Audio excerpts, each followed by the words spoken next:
Let's talk about the proof of creation.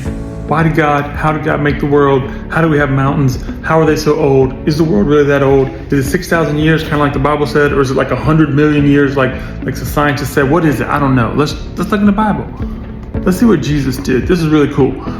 So for those of us who drink wine, you know that a wine that has more age tastes better. Jesus turned water into wine. That's kind of popular. People know that. It's in John chapter number 2, and we're going to look right here. Chapter 2, verse 5. His mother said to the servants, Jesus' mom now, do whatever he tells you. Nearby were 6 stone water jars, the kind used for Jews for ceremonial washing, holding 20 to 30 gallons. Jesus said to the servants, fill the jars with water. So they filled them to the brim. He told them, draw some out, take it to the leader of the banquet. And then boom, it was wine.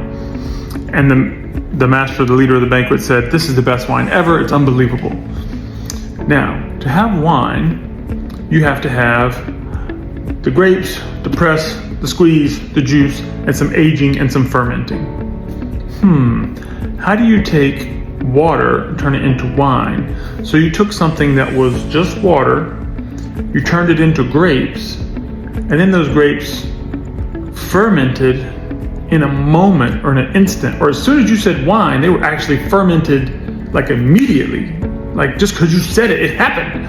That's kind of how God does stuff. Like when he said, let there be light, and there was light, boom, creation. So if God said, let there be land and be mountains and stuff, could he make a mountain that was already old? He made wine that seemed to be, pretend you're thinking of a 20-year-old bottle, whatever your favorite wine is. It's just, ooh, that's so expensive. It's so nice. This special wine, whatever. That 20-year-old bottle, he made it in a moment. Is God able to make something in a moment?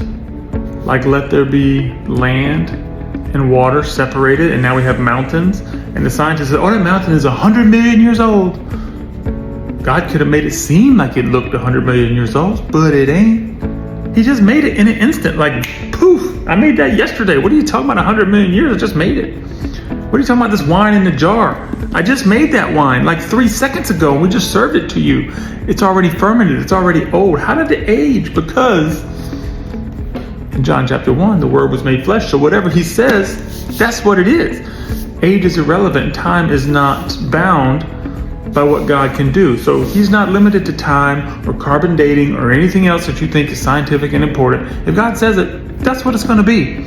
So keep that in mind when God is promising things to his people, to you and me, about how things are going to work. Time is not a factor for God. So could the world be made in just 6 days? I think so. The Bible thinks so. So what do you think?